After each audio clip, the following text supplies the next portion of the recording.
Hindi mo kasi maintindihan dahil may poor mindset ka. Hindi mo pa naranasan ang mapunta sa itaas eh.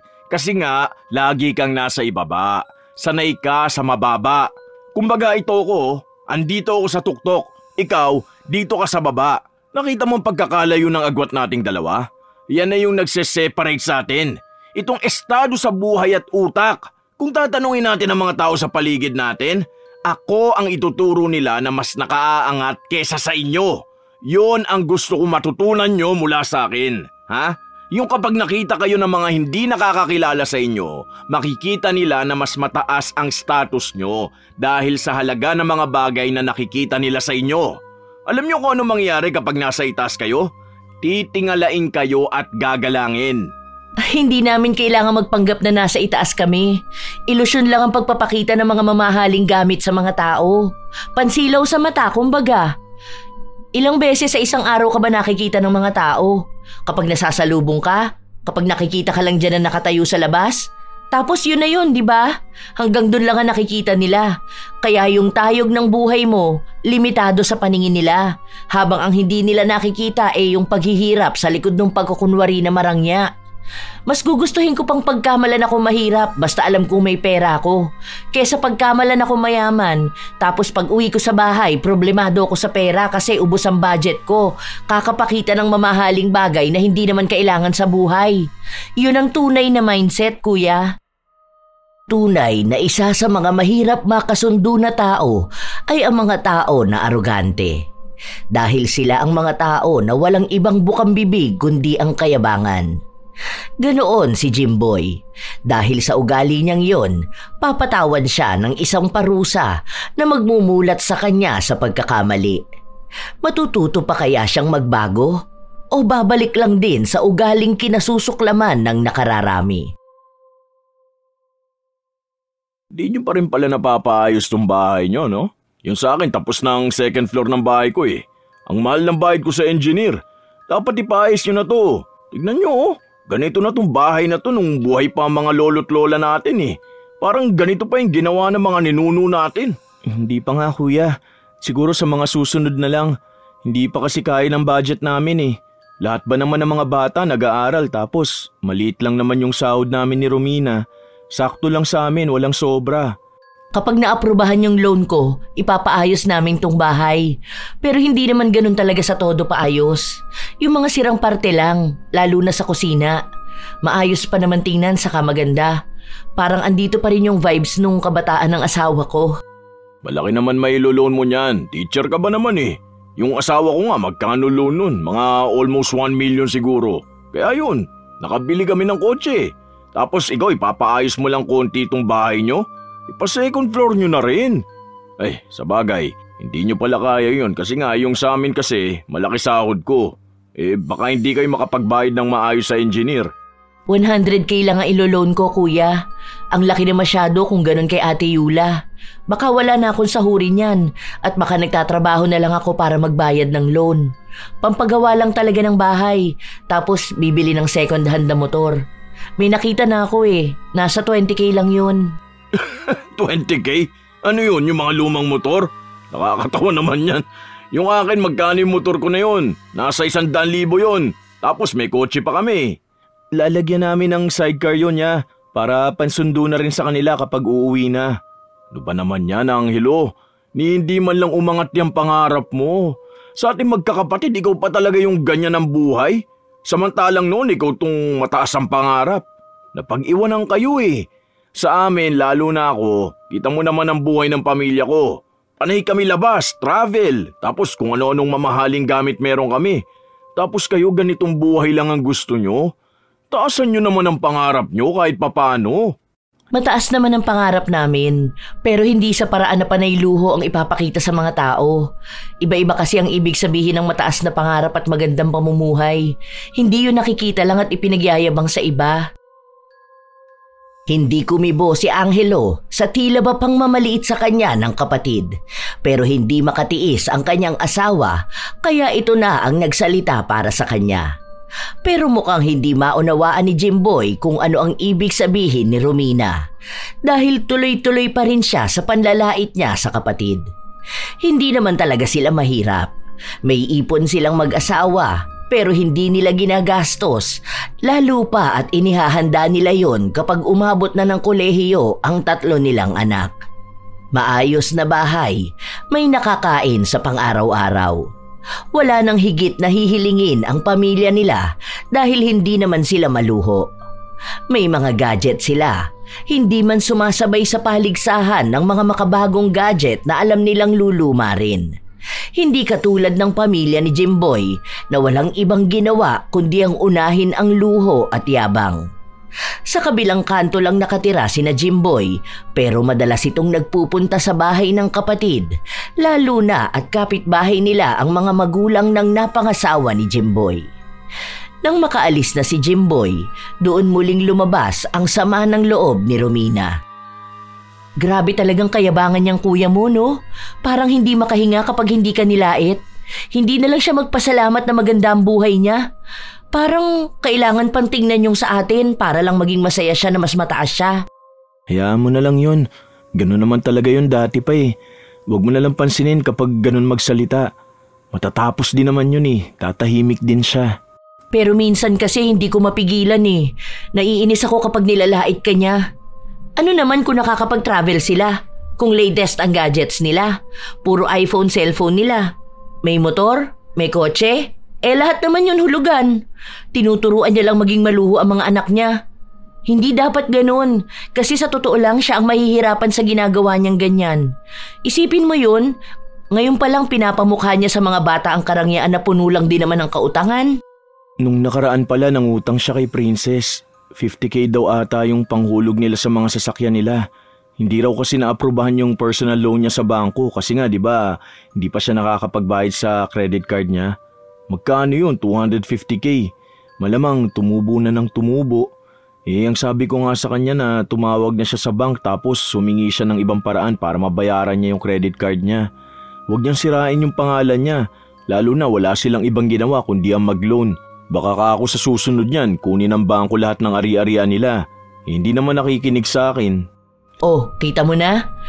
Ayaw niyang makinig sa'yo kasi iniisip niya na mas may alam siya sa buhay kasi nga mayaman siya kuno. Mayaman ba talaga o mayabang lang?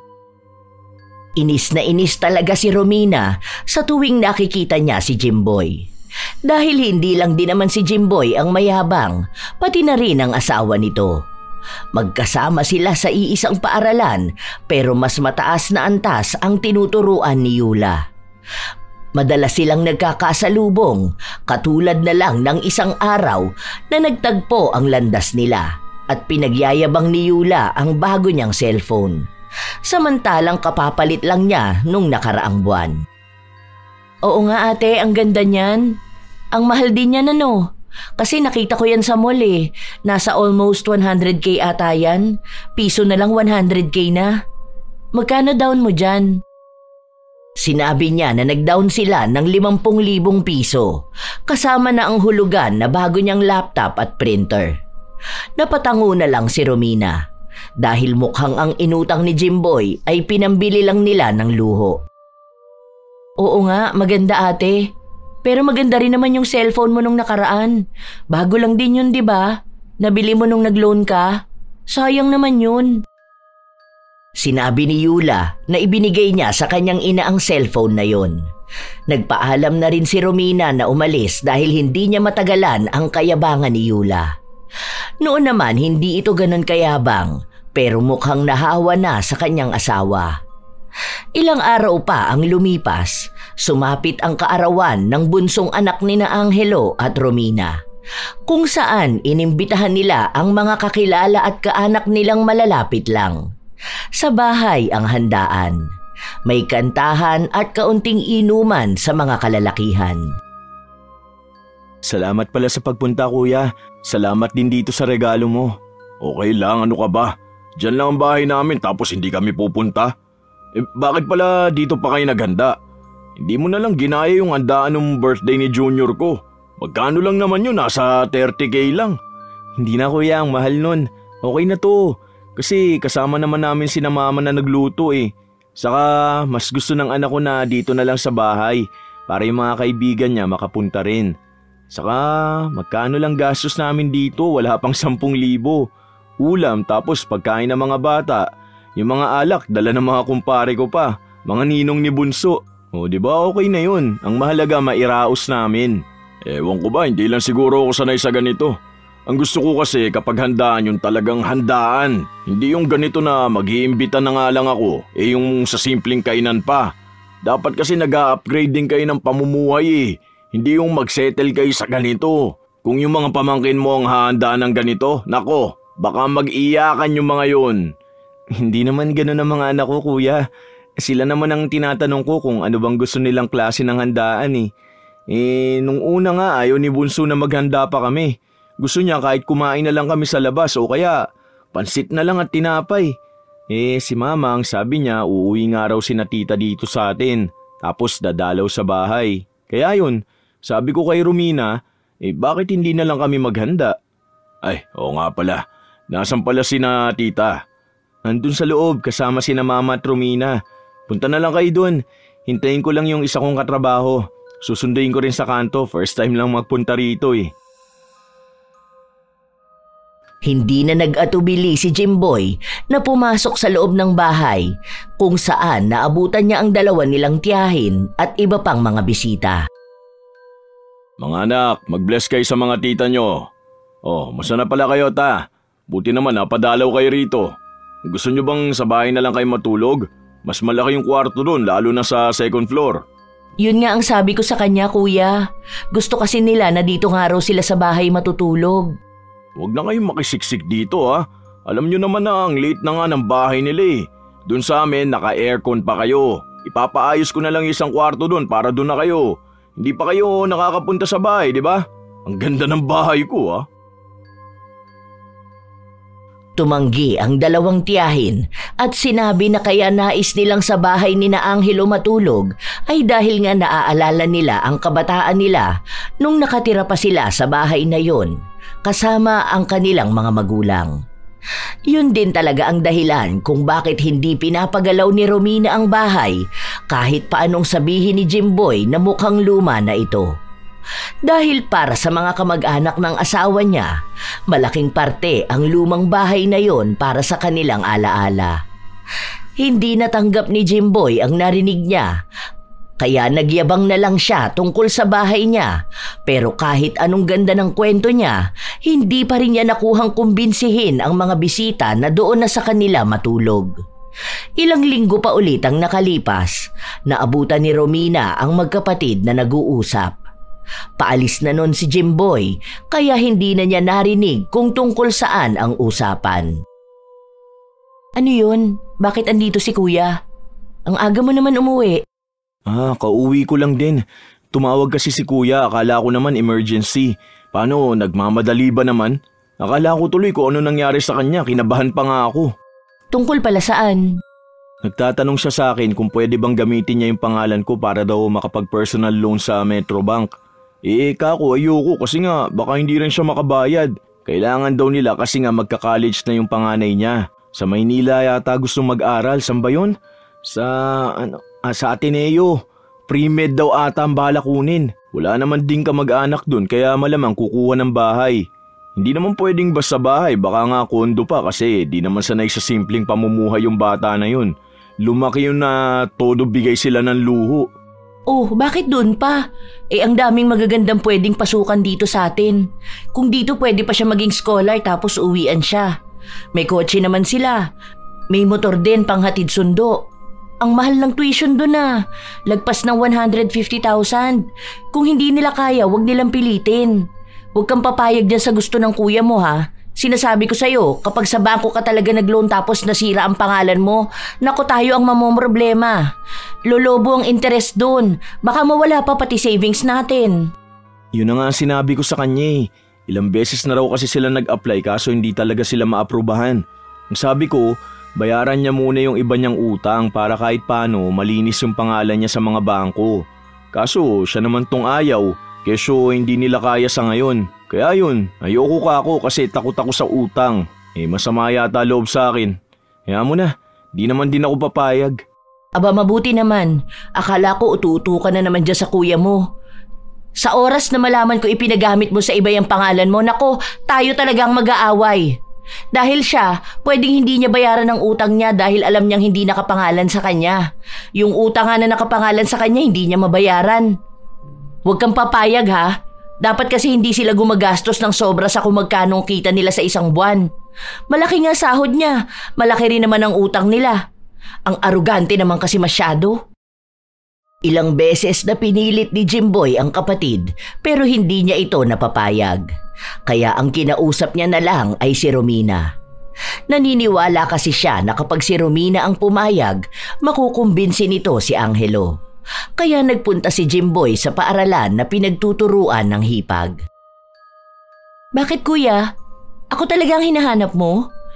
Doon kasi sa kabilang building si Ate Yula. Oo, gusto lang sana kitang makausap kung okay lang naman sa'yo. Tungkol ba saan? Yung sa loan. Di ba pwede ka pa rin naman mag-loan? Saka wala naman kayong utang sa bangko, lalo ka na, teacher ka. Hindi pa kasi tapos si Yula. May paggagamitan lang kasi. Doon ba yan sa tuition ng panganay mo? Pasensya ka na kuya ha, pero ayoko. Hindi namin kaya magbayad kung sakali man na hindi ka makakabayad doon. Yung ipon namin para yun sa mga anak namin eh. Kausapin mo na lang ang panganay mo. Sabihin mo dito na lang siya mag-aral. Magaganda rin naman ang pwedeng pasukan dito eh. Ang daming ang top-notcher na galing sa mga public school lang. Nasa pag-aaral at diskarte naman yan sa buhay. Pangarap nga namin yon para sa anak namin. Minsan lang naman makikisuyo sa'yo. Kahit na kay Angelo na lang, ikaw na lang ang kumausap sa kanya. Para naman hindi tayo pamilya rito eh. Alam mo naman kung anong pangangailangan namin. Magbabayad naman ako. Laki ng sahod ko kumpara sa asawa mo, no? Kahit pagsamahin pa ang sahod yung dalawa kalahati lang yan ang sahod ko. Ibig sabihin lang may kakayahan ako magpaaral ng anak ko sa mamahaling university. Oh, yun naman pala eh. Bakit kailangan pa lumapit ka sa amin para mag-loan kami para sa'yo? Hindi ko pa kasi nakukuha yung bonus ko eh. Darating yun, late na. Kailangan na mag-down dun sa Ateneo. Tapos sa kondo na kukunin para nga sa anak ko. Pamangkin mo naman yun eh. Kapag nakapagtapos siya ng pag-aaral, malamang makakalapit din kayo sa kanya.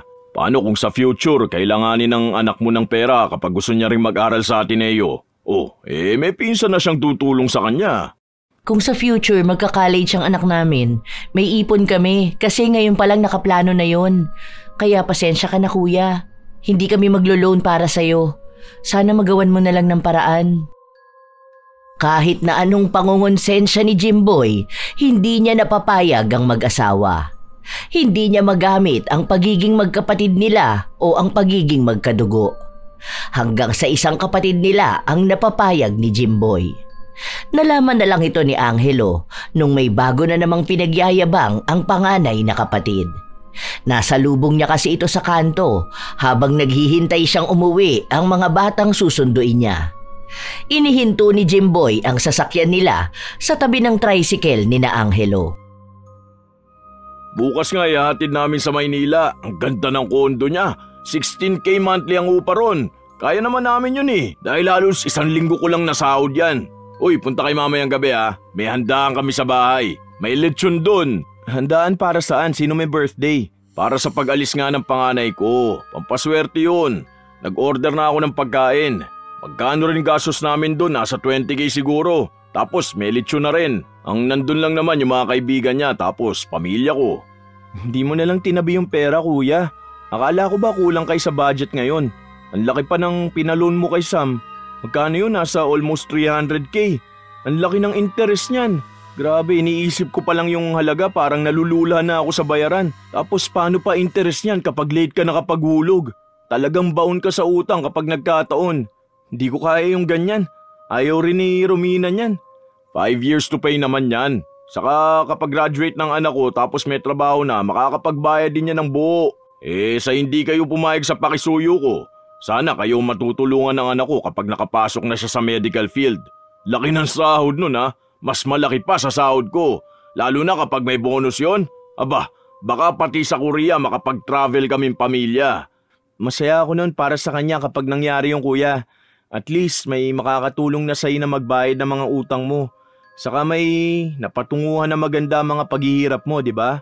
Kaya nga, Ganun naman talaga kapag mayayaman, maraming utang. Yung negosyante nga nakakilala ko, mayaman na yun, may milyon na benta kada buwan. Pero may mga utang din. Ganun talaga yun. Hindi naman pwede na walang utang ang mga tao. Ewan ko ba sa inyo kung bakit takot na takot kayo magkaroon ng utang? May pambayad din naman kayo. Kahit na di ganun kalaki yan ang sahod nyo. Kumbaga hulugan, ganun.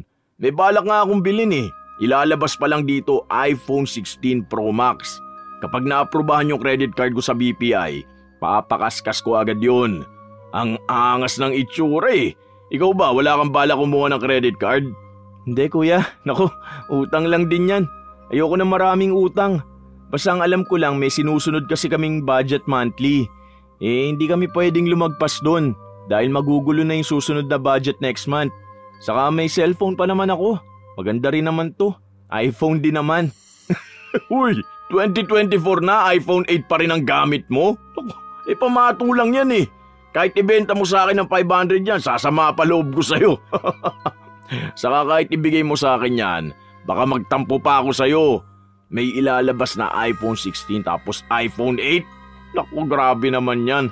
Ano ba naman yan, nagtatrabaho ka tapos okay lang sa'yo yung ganyang klase ng cellphone? Okay naman to kuya, nagagamit naman pang chat sa bahay.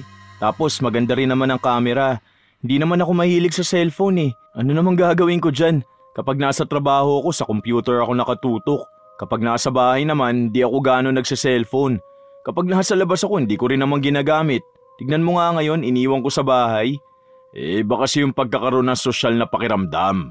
Kapag nakita nila na maganda ang suot mo o kaya mamahalin ang mga gamit mo, matik na ang mindset ng mga tao niyan, mataas ka. Respeto rin ang makukuha mo kapag nakikita nila nakaangat ka sa buhay. Okay na tong ganito. Kesa naman angat ang buhay ko sa paningin nila, lubog naman kami sa utang. Basta ang mahalaga sa akin, hanggat gumagana pa pwede pa yan. Sakto na dumating na rin ang mga bata, kasunod si Romina. Naabutan niya pa na nag-uusap ang magkapatid. Dahil sa likod siya ng tricycle uupo, nakausap niya rin si Jimboy. Hindi naman na niya tinanong kung tungkol saan ang usapan. May meeting pa sina Ate Yula, baka mamaya pa yon. Pero alam ko patapos na rin sila Napadaan kasi ako kanina, parang may mga binibili na lang sa kanila. Kaya nga, nag-chat nga sa akin. Uy, basta punta kay mamaya May handaan sa bahay, paalala ko lang. Dalhin niyo mga bata para naman makapasyal sa bahay. Di pa pala kayo napupunta sa bahay no? May pinaayos kasi kami ngayon, nagpalagay kami ng chandelier. Naku, mas maganda na yung bahay namin ngayon. O sige, ingat kayo sa pag-uwi kakarag-karag na yung tricycle nyo. Sabi ko naman kasi sa inyo magkotse na lang kayo Ano yan? Teacher tapos ang sundo, tricycle? Pekeng ngiti na lang ang ibinahagi ni Romina sa kanyang bayaw. Nagsisimula na naman ang pagyayabang nito dahil lang sa may hawak pa siyang pera. Kung saan-saan na naman siya nagwawaldas. Hinahayaan na lang ng mag-asawa dahil laging sinasabi ni Jimboy na para yun sa ikauunlad ng imahe niya sa mga taong nakapaligid sa kanya. Ilang buwan pa ang nakalipas, nakabili na naman ng bagong cellphone si Jimboy. Ipinagyabang niya ito sa kapatid. O diba ang ganda ng iPhone 16 Pro Max ko? Saan mo yan nabili kuya? Ang mahal niya na. Bagong labas lang yan. Kita ko yan sa mall nung nakaraan. Grabe ang presyo niyan. Nasa 100k plus. Oo, itong akin 108,992. Oh, grabe. Ang mahal naman yan. Makakapagpagawa ka na ng bahay niya na. Grabe, buti kaya mo mag-cash ng ganyan. Hulugan naman to. Home credit, ganon? Hindi credit card malamang. Yun lang naman ang pwedeng ipangkuha ng iPhone Oh, may bago kang credit card? Buti nabigyan ka pa. Akala ko ba sira na yung credit records mo dahil doon sa hindi mo pabayad na utang mo? O baka dahil sa company nyo rin? Kilala kasi ang company nyo tapos malaki pa sahod mo. Nagpakaskas ako sa katrabaho ko. 36 months namang hulugan to kaya hindi mabigat sa bulsa. Mura lang to. 36 months? Ang tagal naman yan, uy. Baka mamaya may lumabas na bagong phone, hindi ka pa bayad dyan. Ayaw mo pa naman kapag hindi bago ang cellphone mo.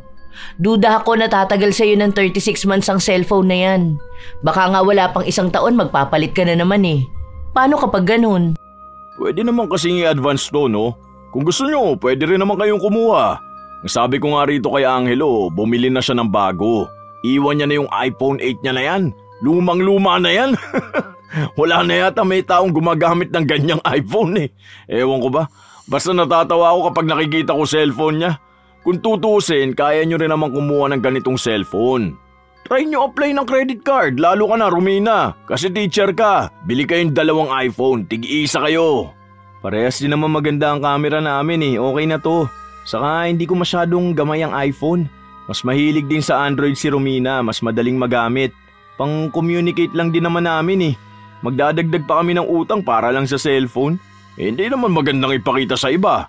Alam mo, lagi mong tatandaan na nabubuhay tayo sa mundong puno ng kompetisyon. Kailangan natin maipakita sa kanilang lahat na tayo ang panalo. Paano mo maipapakita na ikaw ang panalo sa buhay kung hindi mo ipapakita ang mga mamahalin at magaganda mong gamit? Kita mo sa Facebook daming naiinggit na buti pa kami ang ganda ng buhay namin. Ganun dapat. Para makita ng mga tao na hindi ka pwede maliitin. Kasi hindi ka nila kaya. Hindi nila kaya ang pamumuhay nyo. Kaya nga sinasabi ko sa inyo na mag-upgrade naman kayo. Hindi yung magsisettle kayo sa maliit at lumang bahay na to. Tapos minsan-minsan lang kayo lumalabas. Nagtitiis kayo dyan sa mga lumang gamit nyo na hindi na makikita kahit saan ngayon. Okay naman ang buhay namin ah. Komportable kami sa bahay. Nakakatulog naman kami ng maayos. May pagkain kami. May edukasyon para sa mga anak namin. May trabaho kami ng asawa ko. Ano pa bang hihilingin namin dun? May gadgets kami. Nakakapag-Facebook kami. May wifi naman kami rito sa bahay. Healthy kaming lahat. Masaya naman kami at kontento. May ipon kami. Wala kaming utang. Di ba mas masaya yung ganun? Wala kaming dapat patunayan sa ibang tao. Hindi mo kasi maintindihan dahil may poor mindset ka. Hindi mo pa naranasan ang mapunta sa itaas eh. Kasi nga, lagi kang nasa ibaba. Sanay ka sa mababa. Kumbaga ito ko, andito ako sa tuktok. Ikaw, dito ka sa baba. Nakita mo ang pagkakalayo ng agwat nating dalawa? Yan na yung nagse-separate sa atin. Itong estado sa buhay at utak. Kung tatanungin natin ang mga tao sa paligid natin, ako ang ituturo nila na mas nakaaangat kesa sa inyo. Yon ang gusto kong matutunan nyo mula sa akin. Ha? Yung kapag nakita kayo ng mga hindi nakakakilala sa inyo, makikita nila na mas mataas ang status nyo dahil sa halaga ng mga bagay na nakikita nila sa inyo. Alam nyo kung ano mangyayari kapag nasa itaas kayo? Titingalain kayo at gagalangin. Hindi namin kailangan magpanggap na nasa itaas kami. Ilusyon lang ang pagpapakita ng mga mamahaling gamit sa mga tao. Pansilaw sa mata, kumbaga. Ilang beses sa isang araw ka ba nakikita ng mga tao? Kapag nasasalubong ka? Kapag nakikita ka lang dyan na nakatayo sa labas? Tapos yun na yun, di ba? Hanggang dun lang ang nakikita nila. Kaya yung tayog ng buhay mo, limitado sa paningin nila. Habang ang hindi nila nakikita yung paghihirap sa likod ng pagkukunwari na marangya. Mas gugustuhin ko pang pagkamalan ako mahirap basta alam kong may pera ako. Kesa pagkamalan ako mayaman, tapos pag uwi ko sa bahay, problemado ako sa pera kasi ubos ang budget ko. Kakapakita ng mamahaling bagay na hindi naman kailangan sa buhay. Yun ang tunay na mindset, kuya. Bagay, hindi ko rin naman kayo makukumbinsi. Wala sa ganyan kayo masanay na buhay eh. Kayo naman na yan. Kung ayaw nyo makaranas ng karangyaan, sige, magsettle na lang kayo sa ganyan. Hindi naman ako mahihirapan sa buhay. Huwag ka mag-alala, kuya. Hindi kami hirap sa buhay, ha? Okay kami. Masaya ang pamilya namin at hindi namin kailangan ipagkalat sa mga tao. Halata ang inis sa mukha ni Jimboy pero hindi niya pinatulan ang hipag. Umalis na rin siya ng bahay at saka niya ipinagkalat sa mga kapitbahay nila ang bago niyang cellphone. Lahat naman namangha sa kanila. Dahil sa lugar nila, siya lang ang mayroong ganon. Napapailing na lang si Romina sa ginagawa ng kanyang bayaw. Ngayon lang din siya nakakilala ng ganon ka-arogante na tao. May mga nakilala naman siyang mayayabang pero hindi ganon kalala kay Jimboy. Na mukhang hindi kayang mabuhay nang hindi nakikitang hinahangaan ng mga tao. Ewan ko ba dyan sa kuya mo? Huwag ko lang talaga malalaman na sa susunod na araw hihingi na naman yan ng tulong sa'yo. Alam mo, hindi ka niyan titigilan hanggat hindi mo siya napagbibigyan na mag-loan sa pangalan mo para may magamit siyang pera. Hindi ko talaga akalain na may mga taong ganyan. Napigilan pa sana yan kung maayos din ang asawa niya. Kaso yung asawa niya nahawa na rin sa kanya. Sa bagay, sino ba naman ang hindi matutuwa sa atensyon ng mga tao, di ba? Ikaw ba naman puriin palagi? Ewan ko ba dyan kay kuya? Malapit pa naman na ang bayaran ng tuition ng anak niya. Sabay pa yung rent at bills. 16K rent bukod pa rin yung allowance. Kahit pa sabihin na 120K ang sahod niya monthly, hindi kakayanin yan sa mahal ng gastusing mag-aral at mamuhay sa Maynila, no? Buti sana kung nagtitipid din ang anak niya, kaso nakikita ko, panay kain sa mamahaling kainan. Panay ang my day niya ng pagkain Magchat-chat nga sana ako pagsasabihan ko, kaso wag na. Baka masamain pa. Alam mo naman mga kabataan ngayon, ayaw na napagsasabihan sila. Kung hindi sasabihin na naiinggit ka, pakialamero ka naman. Ayoko naman na mawala ng respeto sa akin. Wag na talaga. Hindi ka rin nun pakikinggan. Mamaya i-post ka lang nun tulad ganun sa ginawa niya kay Tita Rose. Pinost niya na wala raw pakialam sa buhay niya dahil hindi naman sa kanya galing ang pinanggagastos niya. Ay naku, kawawa yan si kuya kapag nagkataon talaga. Tingnan mo, ang yabang ng mga anak niya. Ewan ko na lang kung hindi yan sila sabay-sabay na bumagsak sa buhay. Baon pa sa utang pero sobra kung magluho. Yaan mo yan, matututo rin naman sila kapag wala na silang choice kundi ang mabuhay na mas mababa pa sa nararanasan nila ngayon. Nakakakilabot. Buti na lang hindi ganyan lumaki ang mga anak natin, Katakot. Di ko kakayaning magsustento ng luho, lalo na sa sahod ko. Tapos ang mahal pa ng bilihin ngayon. Hindi rin ako papayag, no? Hindi pwedeng sa hirap ng buhay ngayon, gagastos ka sa walang kwentang bagay. Yang gadget na yan, lumilipas din yan. Mahal ang bili ngayon. Pagdating ng panahon, hindi naman maibebenta ng mahal. Ngayon lang masaya dahil sikat siya pero hindi naman yan masaya kapag bayaran na ng utang. Dami niyang atraso sa ibang tao, aba. Puro pakas ka sa credit card tapos kapag hulugan na, di na makabayad. Hindi na lang pinansin ng mag-asawa ang pagiging arogante ni Jimboy. Minsan kasi, bigla na lang itong mag-uutos sa kanila kahit na wala namang dapat iutos. Ginagamit niya ang pagiging panganay at pagiging mataas kunwari. Pero dahil may sariling buhay at desisyon ng mag-asawa, hindi nila sinusunod ang anumang gusto nito. Kahit pa magalit si Jimboy sa kanila. Hanggang sa dumating na naman ang isang araw na lumapit na naman ito sa kanila at nangungulit. May hinihintay akong pera, hindi pa lang talaga dumarating. Sa isa kong project yon, tapos tataas na ang sahod ko. Kaya mababayaran ko rin naman agad yung loan. Saka ilang years naman ang bayaran nun Magkano lang monthly nun? Nasa 4K lang. Ano ba naman ang 4K monthly sa sahod ko ng 120K? Pambili ko lang ng pagkain niya sa isang kainan Pinapanlibre ko lang yan ng lunch Sige na, kahit na ngayon lang. Lahat na lang ng tulong na hinihingi ko, di niyo ako pinagbibigyan. Hindi talaga pwede, kuya. Ayaw namin magkaroon ng utang. May loan pa kaming binabayaran Itong sa loan na kinuha ko para mapaayos namin tong bahay. Ayoko magpatong-patong ang babayaran namin. Sa panahon pa naman ngayon, nakakatakot magkaroon ng utang. Kaya todo iwas kami sa mga loan na yan. Hindi rin kami kumukuha ng credit card kahit na kaya ko naman sana. Nakakatukso kasi lalo na kapag may ganyan na. Hindi mo talaga maiiwasan ang utang. Kaya hindi pwede. Kasi hindi pwedeng kami magbayad ng loan na balak mong kunin. Babayaran nyo? Hindi naman kayo magbabayad noon, ako. Ako nga ang gagamit, di ba? Ang ipinapakiusap ko lang, sa inyo muna ipapangalan pero ako naman na yung maghuhulog. Ibig sabihin, wala na kayong pananagutan dun. Labas na kayo. Sa dami ng binabayaran mo, kuya, imposible na maharap mo pa yan. Ang sabi ni Tita Rose, hindi ka pa raw naghuhulog dun sa pinaloan mo kay Kuya Vic. 4 months na raw walang hulog yun. Sila raw yung kinukulit na tawagan Alam mo naman daw na minimum lang ang sahod nun tapos ang babata pa ng mga anak. Ayaw pa nga raw pumayag nung una kasi takot sa utang.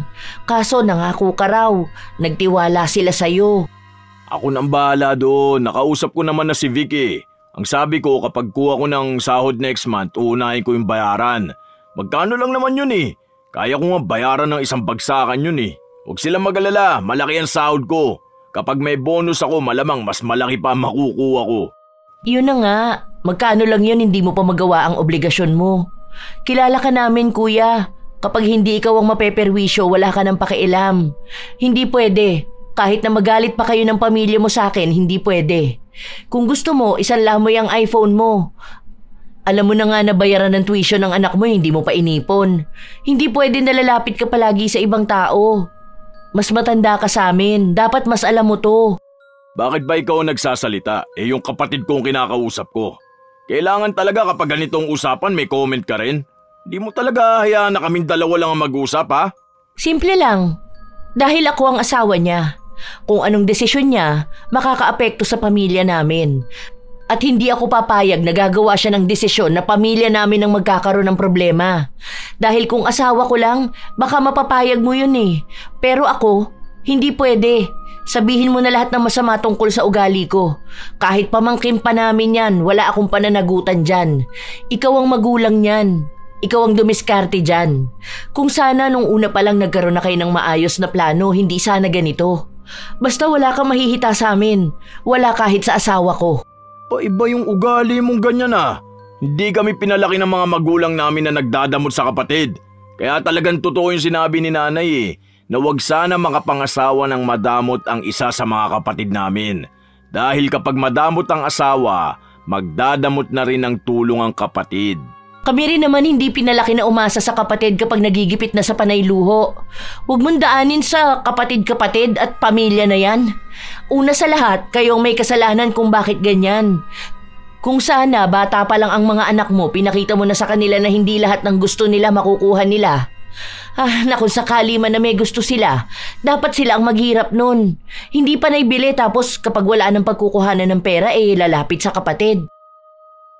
Hindi na nagsalita pa si Jimboy. Umalis na siya na bitbit ang galit sa kanyang hipag. Ilang araw pa ang lumipas, hindi nagpakita sa kanila si Jimboy. Nalaman na lang nila na isinanla ang sasakyan para lang may ipambayad sa matrikula ng panganay niyang anak. Doon na rin nagsimulang magkaroon ng away sa pagitan ng dalawang pamilya. Dahil maging ang asawa ni Jimboy, inaaway na rin si Romina.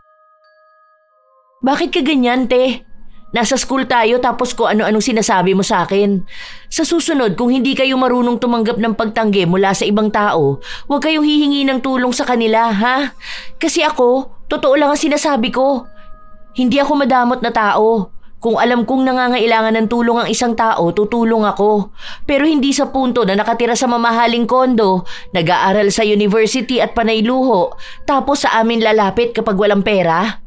Matuto naman kayong mag-ipon, hindi yung gagawin yung emergency funds yung savings ng ibang tao. Maging professional ka rin naman, hindi yung ganyang kaumasta sa akin dito sa school. Kahit na buwan na ang lumipas, sadyang hindi naging maganda ang samahan nila. Hindi na rin lumalapit si Jimboy sa kanila. Dahil naghihintay ito na sila ang unang hihingi ng tawad para maging maayos ang samahan nilang magkapatid. May mga nagsasabi kay Angelo na dapat ay magpakumbaba siya, lalo na at mas matanda sa kanya si Jimboy. Sinubukan naman ni Angelo na kausapin ang kapatid, pero hindi siya kinikibo. Isang gabi, habang nasa kwarto ang mag-asawa, muli nila itong napag-usapan. Huwag mo na lang munang kausapin. Hayaan mo na lang muna si kuya. Sa ayaw kanyang kausapin eh. Hindi naman pwedeng suyuin at lambingin mo siya. Tama lang naman na dapat ma-realize niya yung mali niya. Alam ko kung anong gusto niyan. Mapapatawad ka niya kunwari kapag pumayag ka sa gusto niya na mag-personal loan ka sa bangko para maipautang sa kanya. Naku, yan ang wag na wag mong gagawin talaga. Bahala ka dyan, hindi tatahimik yung tenga mo sa pang-aaway ko sa'yo. Yun na nga, nung nakausap ko siya, sabi niya sa akin paano niya malalaman na talagang sincere ako sa paghingi ng tawad sa kanya kung hindi ko siya tutulungan. Kailangan niya raw ng 50K ngayong linggo eh. Oh, ano namang sinabi mo? Huwag mo sabihin sa akin na pumayag ka. Ang sabi ko, sasabihan muna kita. Hindi naman ka ako pwedeng ako lang ang magdedesisyon kahit na akong lalaki. Kasi yung pera natin magkasama. Kung sakali na pumalya siya ng hulog, kukuha ng pera sa savings pang tapal dun. Tapos ayun, saka na lang daw ako makipag-ayos sa kanya kapag kaya ko na siyang tulungan ng hindi natatakot sa'yo. Hindi ka naman natatakot sa akin Ang inaano mo sa kanya, yung pera para sa plano natin sa mga bata. Lalo na lumalaki na sila. Hayaan mo na siya. Bahala siya sa buhay niyang malubog sa utang. Total hindi naman siya gumagawa ng paraan para masettle niya yung mga utang niya. Ilang linggo pa ang lumipas. Ang akala nila ay magiging payapa lang ang lahat. Pero isang gabi, bigla na lang nakaramdam ng sakit sa dibdib si Angelo. Noong una, akala nila ay nabigla lang ang katawan niya dahil sa biglaan niyang pagtayo. Pero ilang araw na ang nakalipas, biglang-bigla na lang itong kumikirot. Walang pinipiling oras. Grabe! Bakit ganito? Sobrang sakit talaga! Gusto mo bang dalhin na kita sa ospital? Wag na. Wala rin naman nakikitang sakit sa akin eh. Baka sa lamig lang to, no? Wag na lang kaya muna tayo magbukas ng electric fan. Kung nainitan ka, lipat ka na lang sa kwarto ng mga bata. Hindi na, ayos lang ako. Hindi rin naman pwede na pabayaan na lang kita rito. Mas hindi naman ako makakatulog kaiisip kung anong nangyayari sa'yo. Kaya ko naman makatulog ng mainit eh. Dati nga natutulog tayong walang kuryente kahit papakin pa tayo ng lamok. Huwag ka na munang kumilos. Ano bang gagawin mo? Nauuhaw ka ba? Huwag muna kasi ang sabi sa akin ni Ate Rona, kapag daw sumasakit ang dibdib, huwag iinom ng tubig. Maya-maya na lang. Ay, ano ba yan? Sana naman gumaling ka na. Labis ang pag-aalala ni Romina. Alam niya na kahit na anong problema sa pamilya nila ang dumating ay kakayanin nila. Huwag lang talaga na may magkakasakit sa pamilya niya. Kahit na ayaw ni Angelo na umalis sa trabaho, pinilit siya ng asawa. Dahil nag-aalala ito na baka mas lalo lang siyang mapahamak. Ilang araw pa ang nakalipas, nakita ni Romina si Jimboy. Sinundo nito ang asawa gamit ang bago nilang sasakyan. Mukhang kumuha na naman sila ng hulugan habang nakasanla pa ang isa nilang sasakyan. Oh, bakit wala yata si Angelo? May sakit siya, nasa bahay. Ano nangyari? Masakit ang dibdib niya. Baka naman sign niya ng stroke. Hindi ko alam. Sige na, aalis na ako. Maghihintay pa ako ng masasakyan. Sige, mag-iingat ka pa uwi. Pupunta ako sa inyo mamaya. Hindi na binigyan ng pansin ni Romina ang bayaw dahil gustong-gusto na niyang umuwi para maalagaan ang asawa. Dahil sa siya na lang ang mag-isang nagtatrabaho, naging mahigpit sila sa budget. May ipon naman sila na nakakatulong pero hindi nila pwedeng iasa roon ang buhay nila. Lalo pat hindi nila alam kung hanggang kailan aabot ang pera na yon. Nang makauwi na si Romina, inasikaso niya agad ang asawa. Malaki ang ibinagsak ng katawan ni Angelo kahit na halos 1 buwan pa lang siyang may sakit. Ganun kasi si Angelo, mabilis siyang mangayayat at mabilis din namang bumalik ang taba. Pero hindi naman babalik ang sigla ng katawan kung may sakit siya. Ito inumin mo. Ang sabi nung katrabaho ko ganito raw yung pinapainom niya sa asawa niya noon. Tapos ang sabi niya every morning daw maganda ko maglalakad-lakad tapos magpapaaraw ng likod. Makakatulong daw yun. Sige, subukan na lang. Teka, dahan-dahan ka lang tumayo. O hawak ka sa akin para maalalayan kita. Dito ka humawak. Oh, teka, dahan-dahan lang. Kapag may masakit, huwag ka munang kikilos. Marahan na naglakad ang mag-asawa papunta sa sala.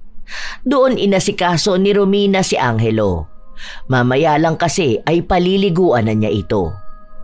Ilang sandali pa, dumating ang kapatid ni Angelo. Noong una, nangamusta ito. Tapos may kaunting pag-aalala pero ilang sandali lang ay ipinasok na naman niya ang tungkol sa loan. Mas nangibabaw na yon ang sadya niya kaya siya dumalaw. Hindi dahil nag-aalala siya na may sakit na hindi matukoy ang kapatid. Ano ka ba naman kuya? Talagang yan pa ang naisip mo? May sakit na nga ang kapatid mo tapos iniintindi mo pa rin ang sarili mo? Ganyan ka ba talaga? Parang hindi kayo magkadugo. Bakit? Nagsasabi lang naman ako Isa pa, totoo naman talaga yung sinabi ko. Kung may sakit siya o kaya bigla siyang mamatay, hindi naman na niya babayaran yung loan niya. O di ba, mas okay, wala kayong magiging utang nun. Parang pinapanalangin mo na mamatay na ang asawa ko para wala ka ng bayaran na loan kung sakali man. Grabing utak meron ka, no? Hindi ko akalain na ganyan nakalutuyang utak mo. Akala ko pa naman nagpunta ka rito para kahit paano makisimpatya sa nangyayari sa asawa ko. Tapos ang pakay mo lang pala samantalahin yung sakit niya para kung sakali na makapag-loan siya ng pansarili mong interes, saka mo ipapanalangin na mamatay na siya para iwas utang ka. Kung ganyan din lang naman pala ang sasabihin mo, umalis ka na rito! Wala kang kwentang, kapatid! Nagsasabi lang ako ng mga pwedeng mangyari. Bakit hindi naman ikaw ang sisingilin ng bangko sa utang niya? Ayaw mo lang kamo sa mga sinasabi ko. Sino ba naman tao ang matutuwa sa mga sinasabi mong ganyan? Alam mo na nga na may sakit na yung tao tapos babanatan mo ng loan na yan? Yang lintik na kautangan na hindi na matapos-tapos? Umalis ka na nga rito! Wag ka magpapakita sa amin kung puro pansarili lang ang iniisip mo! Noong una ay ayaw pa ring umalis ni Jimboy. Patuloy niyang kinakausap at kinukumbinsi si Angelo na mag-loan para kung sakali man makakatulong pa siya sa pamilya niya bago tuluyang mawala sa mundo. Dahil nga sa nanghihina si Angelo, hindi siya makapagsalita at makapalag sa mga sinasabi ng kanyang kuya. Tanging asawa niya ang may lakas ng loob na lumaban kay Jimboy at ipagtulakan ito palayo. Talagang galit na galit si Romina. Hindi niya akalain na maririnig niya mismo kay Jimboy ang tila ba paghiling na mamatay na si Angelo. Buwisi talaga yun. Hanggang ngayon, sarili pa rin niya ang iniisip niya. Kung hindi sana siya mayabang, hindi yan mangyayari sa kanya. May bago na naman nga silang sasakyan, no? Hindi kasi makaalis sa luho, kaya ayan, kahit na may sakit ang kapatid, sasamantalahin para sa pera. Mukhang pera! Wala naman akong pakialam sa luho nila pero wag silang manggulo ng buhay ng iba. Kahit pa sabihin na kapatid, buwisit siya! Hindi na kumibo si Angelo dahil nanikip ang kanyang dibdib at hindi siya makahinga. Inalalaya na lang siya ng asawa. Naging lalong problemado si Romina dahil palala ng palala ang kalagayan ng asawa. Natatakot siya na baka biglang lumala palalo at mawala na sa kanya si Angelo. Hindi siya handa, lalo pat bata pa ang kanilang mga anak. At marami pa silang pangarap para sa kanilang pamilya. Laging puyat si Romina, kaya hanggang sa trabaho ay bitbit niya ang problema. Minsan pa, mag-isa lang siya sa silid-aralan habang wala pa ang mga estudyante niya ay naiyak siya. Hindi na niya mapigilan pa ang sarili dahil awang-awa na siya sa kanyang asawa. Habang umiiyak siya, tinanong siya ng isang nanay na dumating. Pasensya ka na, Mami, ha? Hindi ko talaga napigilan mag-breakdown. Ang dami lang kasi talagang pumapasok sa utak ko. Alam ko rin na hirap na ang asawa ko. Hindi niya lang madalas na sinasabi sa akin. Wala naman akong problema sa simpleng buhay o sa pagtitiis. Pero ang ayaw ko talaga sa lahat, yung may nagkakasakit sa pamilya ko. Yun talaga ang mahirap. Tapos hindi pa matukoy ng mga doktor kung anong sakit niya. Sinabi lang sa kanya ng ginang na baka may gumagawa ng masama sa asawa niya. Sinabi pa nga sa kanya na may kakilala siyang ganon ng sitwasyon pero patay na raw yun at nung namatay, saka lang nila nalaman na maaagapan pa sana kung nakahingi sila ng tulong sa albularyo. Kinulam daw yung lalaki dahil hindi na pagbigyan ng hiling ng kapatid. Doon lang tila naliwanagan ang utak niya. Hindi naman niya sinabi na nagkaroon ng alitan sina Angelo at ang kapatid niya dahil lang sa hindi niya napagbigyan ang hiling.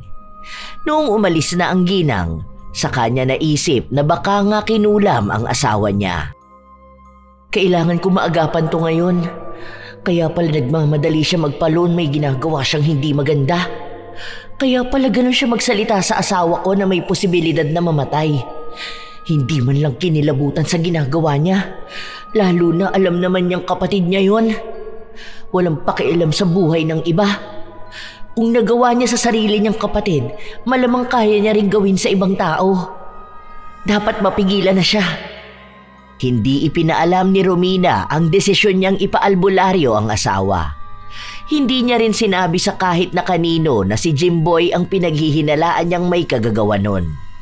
Hanggang sa nakakita siya ng albularyo. Dinayo niya pa ang bahay noon ng halos 3 oras na biyahe. 2 beses pa siyang bumalik dahil noong una niyang punta, wala roon ang albularyo. Nakiusap din siya na kung pupunta sa bahay nila, magpanggap na lang na kaanak niya para hindi na magtanong pa ang kanyang asawa. Nang dumating ang albularyo sa bahay nila, hirap na hirap si Angelo, kaya hindi na siya nakapagtanong pa. Hindi siya gaanong makapagsalita dahil hirap siya maging sa paghinga.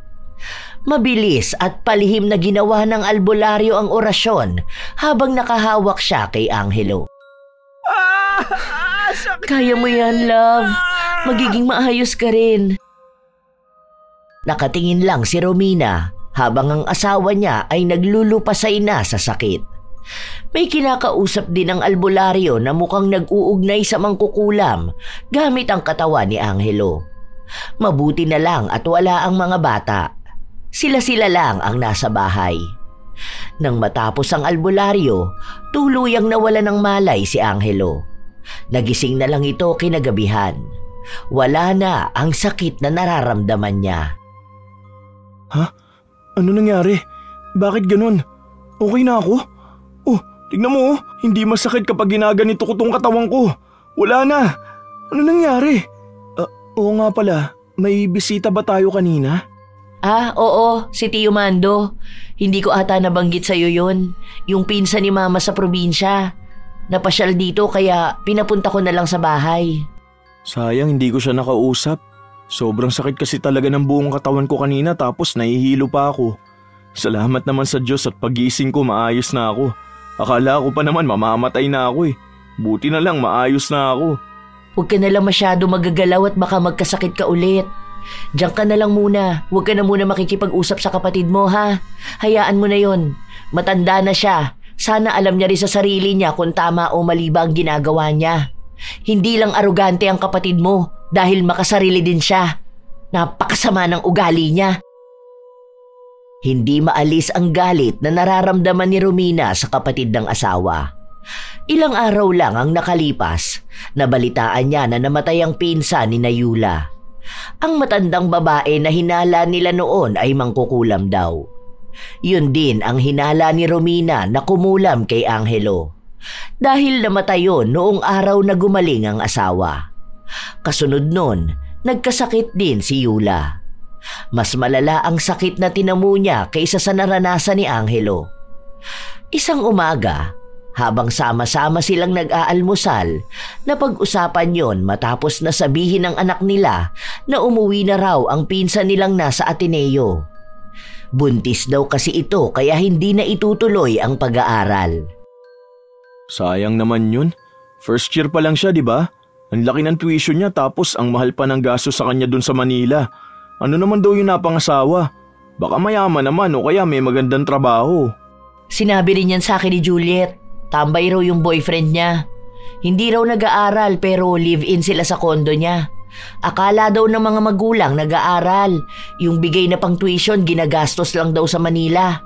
Yun ang sinasabi ko kay kuya noon na hindi pwedeng ibigay lahat ng gusto ng anak niya.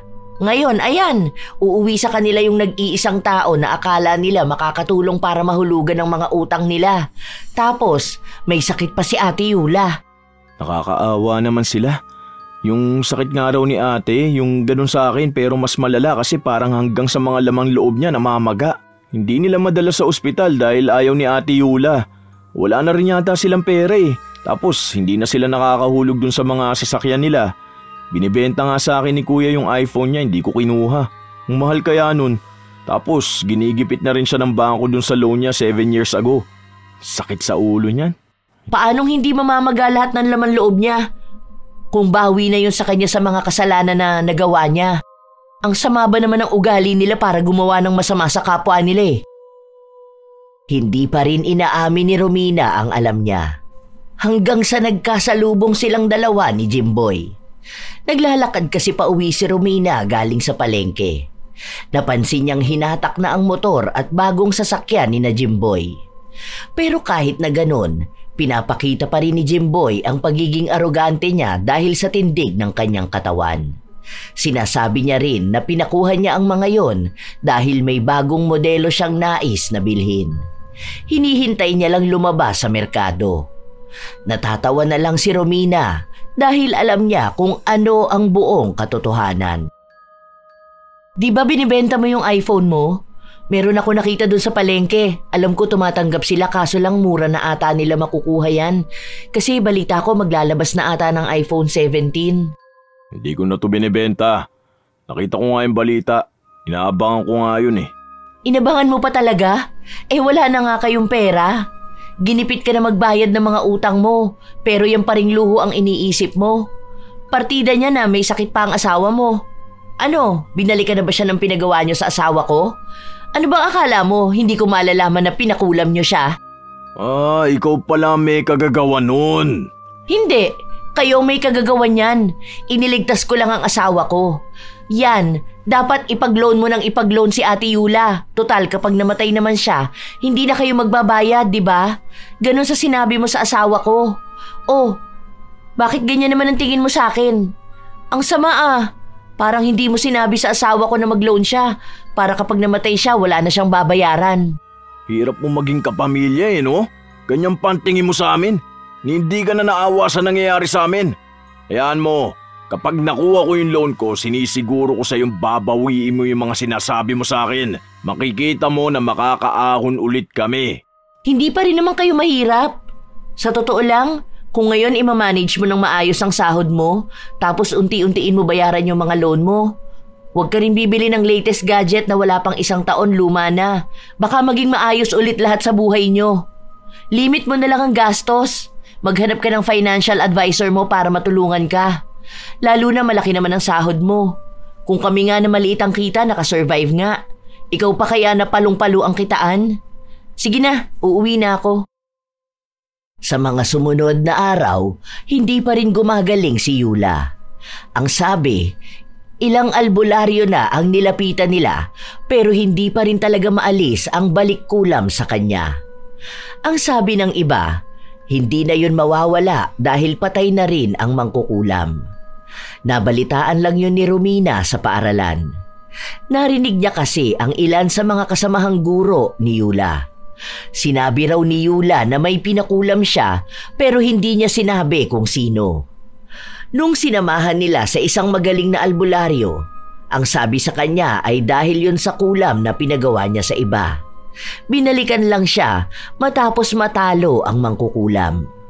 Malaki ang posibilidad na walang makagamot sa kanya kaya habang buhay niyang pagdurusahan yun. Nakaramdam naman ng awa si Romina. Pero wala naman siyang magagawa dahil tinulungan niya lang naman ang asawa niyang gumaling.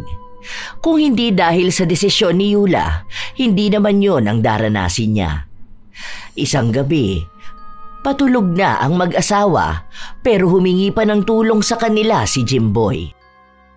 Pinagbabantaan na yung buhay ko. Sige na, baka naman pwede nyo na akong tulungan makapag-loan. Alam nyo naman na wala na ako ibang malalapitan eh. Kayo na lang talaga. Tapos yung panganay ko, maselang pa ang pagbubuntis. Tumaas naman na ang sahod ko kaya alam kong kaya ko na yung bayaran lahat. Pero sa ngayon kailangan ko lang talaga ng pera. Sige na. Sorry kuya pero hindi talaga pwede. May maitutulong ako sa'yo pero hindi sa paraan na magpapahiram kami ng pangalan namin para sa loan mo. Ganito na lang, bukas yung pinsan ko pupunta rito. Financial advisor yon. Sa kanya ako nagtatanong kapag may kailangan akong pagdesisyonan sa pera at gastos. Sa kanya ka makakahingi ng tulong paano mo paparti-partihin ang sahod mo. Paano ka makakabayad ng utang mo. Ano yung mga pwede mong bitawan na mabigat sa financial mo. Malaking tulong nun lalo na sa'yo na hindi mo alam kung saan gagamitin ang pera kapag nakahawa ka na. Pa naman yan? Bakit kung kani-kanino mo pa ako ipapakiusap? Ang kailangan ko mabilisan na pera. Hindi ikwentuhan kung kani-kanino na hindi ko naman kilala. Kaya kong mag-budget, iba lang talaga ngayon. Emergency! Tutulong ka lang naman, ayaw mo pa. Ikaw ang bahala dyan. Basta ito ang kaya kong itulong sa inyo. Hindi pera ang itutulong namin dahil hindi yan ang kailangan mo. Ang kailangan mo taong magbibigay ng advice sa'yo. Dahil kung tutulungan ka namin sa pera ngayon, walang mangyayari. Uulit at uulit ka pa rin sa pagiging magastos mo. Hanggang sa hihingi ka na naman ng tulong. Ikaw ba, Angelo? Bakit ba puro asawa mong pinagsasalita mo? Masyado kang under sa kanya. Parang hindi ka lalaki para hindi magkaroon ng sarili mong desisyon. Hindi ako under sa asawa ko, kuya. Tama lang yung sinabi niya. Kasi kahit kami, bago kami maglabas ng malaking pera, kinukonsulta muna namin sa isa't isa. Yun lang din ang masasabi ko. Malaki ang sahod mo pero malaki ka rin gumastos. Try mong kumonsulta sa pinsan niya, yun ang magaling. Matutulungan ka para makabayad ng utang mo. Sa paraan na hindi gamit ang pera ng iba kundi gamit ang pera mo. Ano ba naman yan? Walang malapitan sa inyo. Sasama ng mga ugali nyo. Galit na umalis si Jimboy. Hanggang sa kinabukasan, dumating nga ang pinsan ni Romina pero hindi nagpakita ang kanyang bayaw. Ayaw kasi nun sa lahat ay pinagsasabihan siya. Gusto niya, siya lang ang tama at magaling. Sa paglipas pa ng mga linggo, pabagsak ng pabagsak sina Jimboy. Hanggang sa wala na talaga siyang ibang malapitan na tao. Wala na siyang magawa kundi ang magbayad at maghulog sa mga pinagkakautangan niya. Nawawalan na siya ng motibasyon sa buhay dahil nagpapakapagod na lang siya sa trabaho para magbayad ng utang. Kakarampot ang natitirang pera sa kanila. Siya na lang kasi ang nagtatrabaho. Ang anak niyang buntis, nasa bahay lang at iniwan ng lalaki. May sakit din si Yula. Wala na ang mga sasakyan nila. Ang natitira na lang ay ang kanilang bahay. May kuryente pa rin sila pero tipid na kung gumastos. Sana naman hindi ito tungkol sa loan. Pagod na kasi ako magpaliwanag na hindi kami papayag eh. Hindi, yun tungkol sa pinsan mo. Pupunta ba ulit siya sa bahay nyo? Baka pwede siya makausap. Saan kaya? Mukhang kailangan ko nga ang tulong niya eh. Dahil pakiramdam ko bayad ako ng bayad ng utang pero hindi naman nababawasan. Parang ang dami pa rin, di nauubos. Gusto ko naman bayaran lahat ng utang ko para naman gumaan na tong buhay namin. Hirap na ako makatulog eh. Nag-compute ako. Nasa 6 million na ang utang ko lahat-lahat. Kasama na yung mga tinubo ng bangko. Nauhulugan ko naman yan eh pero parang barya lang yung nababawas. Ang hirap kasi kahit na magkano sahod ko hindi kasya dahil may pamilya ako. Sige, sabihan ko siya bukas na pumunta rito para makausap mo siya. Sana nga mabayaran mo na yan. Grabe, hindi ko kinakaya yung utang na yan. Ang laki, sobra. Milyon na ang inabot niyan. Malaki talaga yan. Ang lalaki ng loan na nakukuha ko eh. Paano malaki ang sahod ko? Yung monthly hulog niya nakala mo noon maliit lang. Kaso ang laki ng interest kapag hindi ako nakapagbayad. Laki ng pagsisisi ko ngayon. Kung sana hindi ako nangutang noon, hindi sana ganito eh. Halos kalahati yata niyan sa tubo lang. Tapos kahit nagbabayad ako ngayon, panay pa rin ang dagdag ng interest at late payment charges. Grabe pala makasira ng buhay ang utang. Noong una, masaya pa ako, ang dami kong credit card eh. Ang tataas ng credit limit. Yung isa ko 900k limit noon. Naubos ko kakakaskas. Puro ko installment tapos hindi na ako makapaghulog. Kung hindi lang ako naging maluho at arugante eh. Siguro yan na sana ang ipon kong pera. Hindi ipon kong utang. Ang mahalaga na lang ngayon, alam mo kung paano mo huhulugan yan. Kung paano mo uunti-untiin niyang bayaran. Alam ko naman na mababayaran mo yan. Basta maging responsable ka lang talaga. Malaki ang sahod mo. Basta alam mo kung ano ang dapat unahin. Makakalaya ka rin sa utang. Basta bukas, magchat-chat na lang ako kapag nandito na siya. Buo na ang desisyon ni Jimboy. Gusto na niyang makalaya sa utang. Dahil ang daming bagay niyang napagtanto. Nakita niya na kahit na anong ganda ng buhay na nakikita ng iba, siya namang bigat nito sa kanila. Naririnig pa lang ni Jimboy ang mga dapat niyang gawin, alam niyang mahihirapan siya.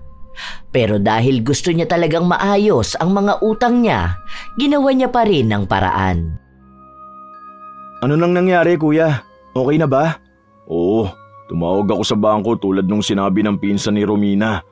Nanghingi ako sa kanila ng tulong para mapababa yung monthly hulog ko hanggang sa mabayaran ko na lahat ng utang ko. May nagbigay sa akin ng 3 years. Tapos yung ibang utang ko sa mga tao, yun din inuunti-unti ko. May computation binigay sa akin eh. Ganun ko i-compute yung sahod ko para mabalanse ko siya para sa pamilya ko. Kasi nga di ba, sagot ko lahat.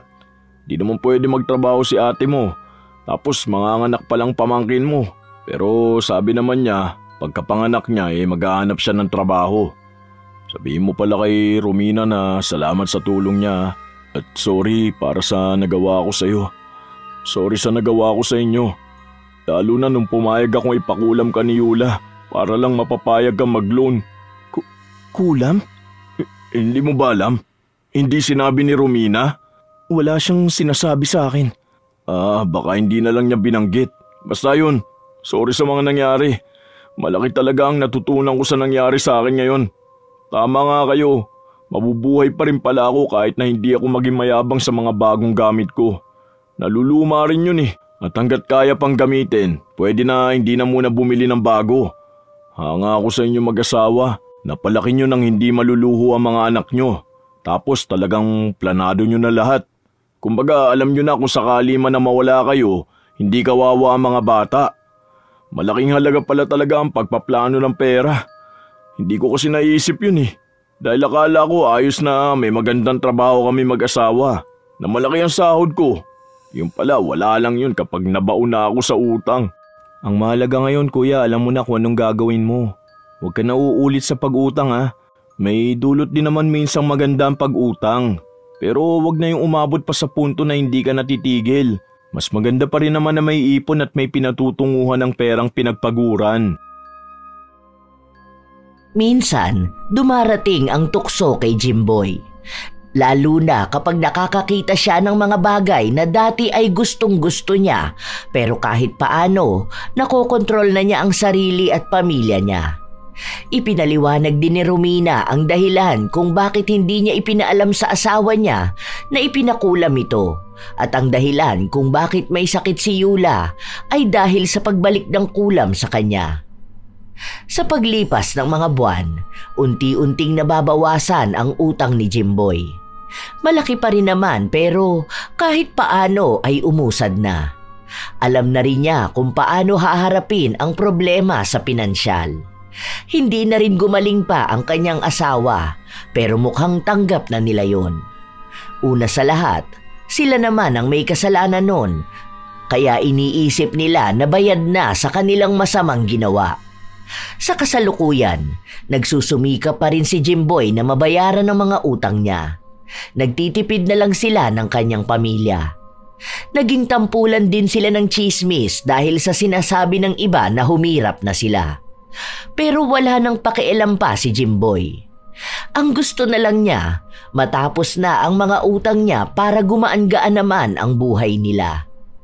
Ang mag-asawa namang Romina at Angelo patuloy pa rin sa buhay nila. Sa pag-iipon para sa mga anak at ang pagiging responsable sa kanilang kinikitang pera. Hindi man malaki ang kita, sapat naman para hindi maging baon sa utang. Sadya talagang may mga taong nabubuhay sa ilusyon na ang halaga nila ay nakabase sa mga gamit na kaya nilang ipakita. Akala nila kapag mas mamahali ng suot, mas maganda ang cellphone, mas sosyal ang bag, mas mataas na agad ang tingin sa kanila ng mundo. Pero ang hindi nila napapansin, sa kagustuhan nilang magmukhang nakakaangat, sila mismo ang unti-unting lumulubog sa responsibilidad, sa utang at sa pagkalito kung ano ba talaga ang tunay na sukatan ng pagiging matagumpay. Kaya mahalaga na bigyang pansin ang pinansyal na aspeto.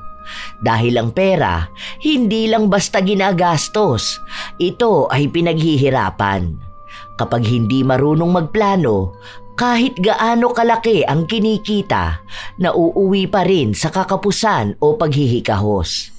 Dagdag pang delikado kapag ginamit ito para makapagpasikat lamang sa mga tao sa paligid. Hindi lahat ng mamahalin ay mahalaga. Hindi lahat ng bago ay kailangan. Ang pag-iipon naman, hindi yan tanda ng pagiging kuripot. Ito ay tanda Nang may direksyon, disiplina at pagpapahalaga sa kinabukasan. Ang taong marunong mag-ipon ay taong marunong magbigay ng seguridad sa sarili, sa pamilya at sa mga panahon na hindi inaasahan. Tandaan din na hindi nakakatulong ang pagiging arogante. Walang mabuting na idudulot ang pagmamataas, lalo na kung nakatali lang sa gamit at material na bagay. Ang tunay na respeto ng tao hindi nakukuha sa ipinapakitang mamahaling gamit. Nakukuha yan sa ugali, sa kabutihan, sa sipag at sa marunong magpakumbaba. Kaya dapat maging maingat sa paggastos, matalino sa pagdedesisyon at mapagpakumbaba sa bawat tagumpay. Lagi na lamang nating tatandaan na mas magaan ang buhay kapag inuuna ang pangmatagalang seguridad kaysa pansamantalang pag-angat na puro pagpapakitang tao lang. Ang tunay na mayaman, hindi maingay, at ang tunay na nakakaangat, hindi kailanman nagyayabang. Alam naman natin mga apo na minsan sikat talaga ang mga taong may kayang ipakitang mamahaling gamit sa iba. Hindi naman yun masama kung kayang sustentuhan ng luho. Pero kung ginagamit lang para may ipangyabang, kahit naghihikahos na, yun ang hindi tama. Kayo ba? May aroganteng tao na rin ba kayong nakilala sa inyong buhay? Maaari nyo yang ibahagi kasabay ng inyong opinyon para sa ating bagong kwento. Naway naghatid ito ng magandang aral sa inyo.